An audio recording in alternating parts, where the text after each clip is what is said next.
Welcome back नाज़रीन। Programme के इस हिस्से में हमें ज्वाइन कर चुके हैं स्टूडियो में नुमान कैसर साहब, सीनियर कानूनदान हैं, एनालिस्ट हैं, बहुत अच्छे एनालिसिस देते हैं। बहुत शुक्रिया नुमान आपका हमें ज्वाइन करने के लिए। महमूद मौलवी साहब, आपकी इजाज़त से ज़रा नुमान को शामिल गुफ्तगू कर लूँ, फिर चूँकि आपने बात सुनी है राजा साहब की तो फिर आपसे एनालिसिस भी लेते हैं। नुमान, आप खुद भी कानूनदान हैं, आज आके मलबा डाल दिया गया है पंजाब हुकूमत ने इलेक्शन कमीशन पे। जहाँ तक मुझे पता है, आप मुझे गाइड कर सकते हैं, अगर हुकूमत कहे कि हमने बल्दियाती निज़ाम की तरफ जाना है तो कितनी तैयारी चाहिए होती है? मतलब अगर कोई हुकूमत का वक्त ख़त्म हो रहा होता है तो 60 दिन के अंदर अंदर जनरल इलेक्शन की तैयारी इलेक्शन कमीशन कर लेता है। अगर हुकूमतें डिज़ोल्व करती हैं तो 90 डेज़ के अंदर हो जाता है।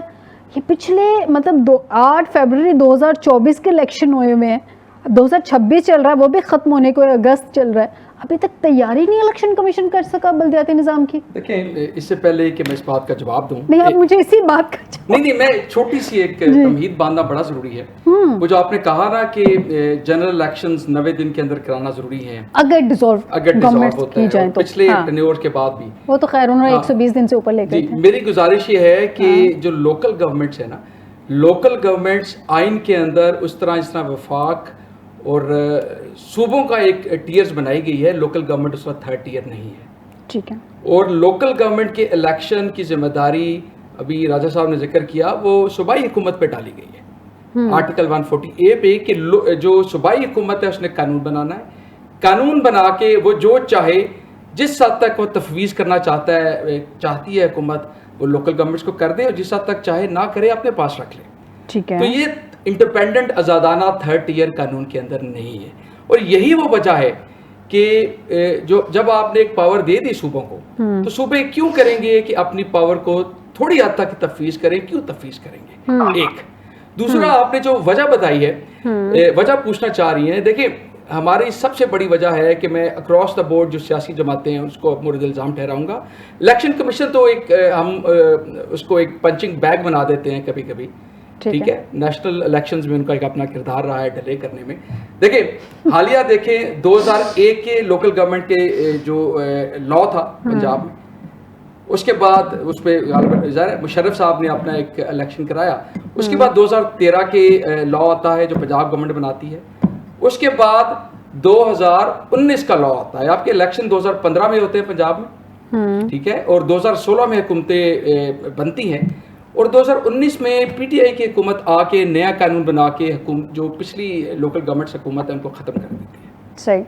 मामला सुप्रीम कोर्ट में जाता है, और ultimately contempt of court proceeding डालने के बाद 2021 में हुकूमतें रीइंस्टेट होती हैं, और 2 महीने बाद उनका टेन्योर ख़त्म हो जाता है। सही। उसके बाद इस दौरान 2021 में या गालिबन 2023 में भी एक कानून बनाया जाता है, 2021 के जो पीटीआई बनाती है, और 2025 में अभी नून लीग ने आके दोबारा कानून बनाया है। देखिए, जब इलेक्शन की बारी आती है और अगर आप नया कानून बना देंगे, उसके तहत नई डिलिमिटेशन करनी पड़ेगी आप, तो इलेक्शन कमीशन किस तरह आपके इलेक्शन होल्ड कर सकते? तो अभी आपके ख्याल में डिले किसकी तरफ से है? ये राजा साहब तो कह गए इलेक्शन कमीशन की तरफ से। सियासी जमातें, हुकूमत तो रेडी है। पीटीआई ने 2 आपके कवानीन बनाए हैं, और उन 2 कवानीन के बावजूद हुकूमत लोकल गवर्नमेंट की हुकूमत नहीं बना सके। पिछले 2-2.5 साल हो गए हैं, नून लीग की हुकूमत आई है, 2025 में नया कानून बनाया है, ठीक है, और उसके बाद इलेक्शन होल्ड नहीं कर पाए। इलेक्शन कमीशन तब इलेक्शन कराएगा जब आप लॉ कानून बना के उसकी डिलिमिटेशन लोकल गवर्नमेंट की जब तक सेटल नहीं करेंगे, इलेक्शन कमीशन कैसे उस पे जाके इलेक्शन? बिल्कुल ठीक है, यानी कि इलेक्शन कमीशन को मुद्दा इल्ज़ाम नहीं ठहराना चाहिए। हुकूमत के एंड से मिस्टेक्स आ रही हैं। मैं महमूद मौलवी साहब से जान लूँ। महमूद मौलवी साहब, कहा जा रहा है कि सियासतदान जिम्मेदारियाँ निभाते हुए नए सूबों की ओनरशिप लें।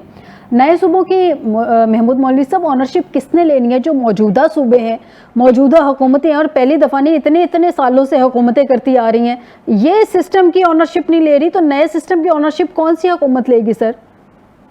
देखिए, मैं आपसे इत्तेफाक करता हूँ, और मेरे भाई अभी बात कर रहे थे, इन्होंने भी मेरे ख्याल से बड़े उसको समझदारी से जवाब दिया है कि देखिए, हुकूमत का विल होना चाहिए। 2019 में से लेके आज तकरीबन आप ये देखें 7 साल हो गए लोकल बॉडीज इलेक्शन पंजाब में नहीं हुए। देखिए ये जो है ना पावर देना, ये मेरे ख्याल से किसी को मतलब अच्छा नहीं लगता, मैं ये कहूंगा, और ना किसी को सूट करता है। क्योंकि जब ट्रिकल डाउन इफेक्ट होता है तो ऊपर के पावर, अगर आप लोकल बॉडीज करा लेंगे तो ये गलियां बनाना, ये सब करना, ये लोकल बॉडीज का काम होगा। तो ना वो एमपीए चाहेगा कि वहां पे हो, ना वो एमएनए चाहेंगे। देखिए ये बेसिकली बदकिस्मती ये है कि हम पावर को नीचे तक जाने देते ही नहीं है। हम देखें ना, जो ये बात कर रहे थे इंतजामी यूनिट, अगर इससे पहले भी कई दफा लोगों ने कहा, देखें चीफ मिनिस्टर के पास सारे फंड्स उनके पास होते हैं, चाहे पंजाब के हो, चाहे केपीके का हो, बलूचिस्तान, सिंध का, अरबों खरबों रुपए के फंड्स होते हैं। अगर वो नीचे तक देंगे तो उनके पावर खत्म हो जाते हैं ना। देखिए ये पावर्स देने, they do not want to, जिसको बोलते हैं ना कॉम्प्रोमाइज विद द पावर, वो चाहते हैं कि जी हम किसी के साथ शेयर ही ना करें। तो हम हैं, देखिए जब तक शेयरिंग नहीं होगा ना, देखिए अगर लोकल बॉडीज को वो अलाउ करेंगे तो उनको वो फंड्स और पावर को शेयर करना पड़ेगा। जिस दिन आवाम के समझ में आ जाए, ठीक है ना, हम डाल दें इलेक्शन कमीशन के ऊपर, ये तो बिल्कुल ही मैं कहूंगा मतलब इररिलेवेंट है कि हम कि एक आम आदमी जाके इलेक्शन कमीशन से पूछे। आम आदमी तो बेचारा जाके हेडमोरर से थाने में कोई चीज नहीं पूछ सकता, इलेक्शन कमीशन तो दूर की बात, आम आदमी तो बेचारा जाके अपने ऑन पे एफआईआर नहीं कटवा सकता। मैंने कहा ना हेडमोरर लिया, मैंने एसएचओ का नाम नहीं लिया, एसएचओ बहुत बड़ी चीज होती है, हेडमोरर के सामने वो पर्चा नहीं कटवा सकता। सही बात ठीक है ना, आम आदमी की तो ये हालत है। अब हम कह रहे हैं कि जी राजा साहब कह के गए आम आदमी पिटीशन, तो वो तो फिर ना करने वाली बात हुई ना। देखिए जो है इंतजामी यूनिट हो या लोकल बॉडीज हो, ये विल जो है हमारे जो बड़े सियासतदान है इनके अंदर आना चाहिए कि देखें खुदारा, let us pass on the funds plus the power to the elected, I would say, representative.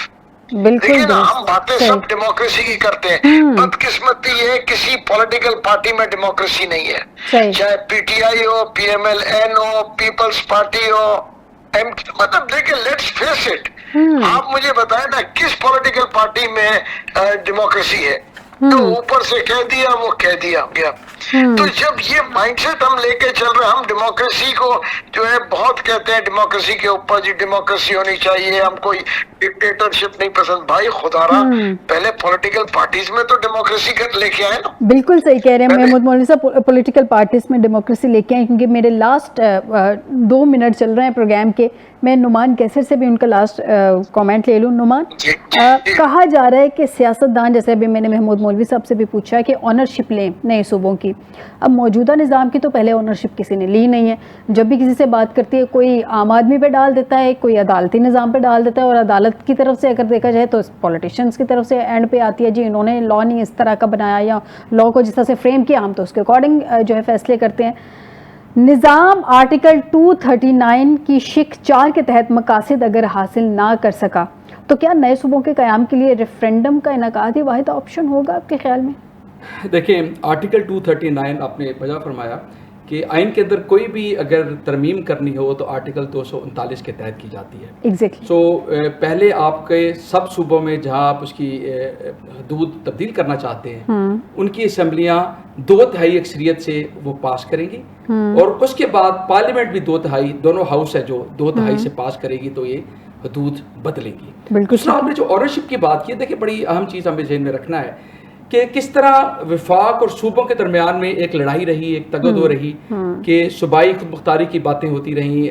18वीं amendment में कुछ सूबाई मुख्तारी दी गई और अब बातें की जाती हैं कि जो वफाक है वो पावर्स वापस लेना चाहता है। ठीक है, तो इसी तरह एक जो लोकल गवर्नमेंट्स हैं उनको सूबों के अगेंस्ट भी एक प्रोसेस का आगाज़ करना पड़ेगा, लेकिन उसके लिए जरूरी है कि आइन में तब्दीली करके लोकल गवर्नमेंट्स को, मकामी हुकूमतों को आइन में तब्दीली का इंदिया दे दिया गया है, अल्लाह क्लियर बनाया जाए। देखिए मैं वही कर रहा हूँ कि सूबे में अगर आप छोड़ देंगे कि सूबे इलेक्शन कराएं तो कभी नहीं कराएंगे, विफाक पे छोड़ आइन देते। में तब्दीली का इंदिया एमक्यूएम ने दिया ना, मुस्तफ़ा कमाल साहब ने कल एक इंटरव्यू दिया और उसमें उन्होंने कहा कि 28वीं तरमीम आ रही है। राना साहब को, राना सनाउल्लाह साहब को पता ही नहीं, जैसे पहली तरमीम आई थी वैसे ये भी आएगी, नए सूबे बन जाएंगे। आइन में तरमीम की वार्निंग्स आ रही है। मोस्टली बात जो मैं करना ये चाह रहा हूँ कि आप मकामी हुकूमत को आइन के अंदर एक्नॉलेज कर रहे हैं कि वो एक सेपरेट टियर है और सूबों ने उसके इलेक्शन नहीं कराने। जिस तरह विफाक के सूबों के इलेक्शन कमीशन ऑफ पाकिस्तान करवाता है, इसी तरह मकामी हुकूमत के इलेक्शन भी election commission of Pakistan directly कराए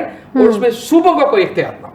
एक ठीक है। दूसरा है कि आपको इंतजामी तब्दीलियां करनी पड़ेंगी। आप ये SHO का जिक्र करते हैं, आप जितने मर्जी इंतजामी सूबे बना लें, जब तक अपना पुलिस का निजाम बेहतर नहीं करेंगे, जब तक अपना इंसाफ का निजाम बेहतर नहीं करेंगे, जब तक आप अपना रेवेन्यू का निजाम बेहतर नहीं करेंगे, जब तक आप सारे निजाम नहीं बदलेंगे, आप 35 सूबे बना लें, आपने मुल्क में कोई तब्दीली नहीं है। बिल्कुल सही।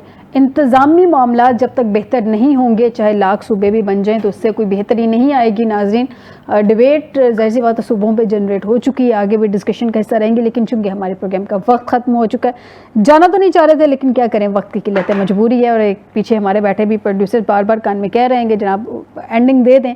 बहुत शुक्रिया महमूद मौलवी साहब, सीनियर रहनुमा, सीनियर सियासतदान, आपने हमें प्रोग्राम में ज्वाइन किया। एडवोकेट राजा खुर्रम साहब भी ज्वाइन कर चुके थे और नुमान कैसर, आप सीनियर कानूनदान एनालिस्ट, आपने भी हमें प्रोग्राम में ज्वाइन किया। नाज़रीन, आज के प्रोग्राम से दीजिएगा इजाज़त।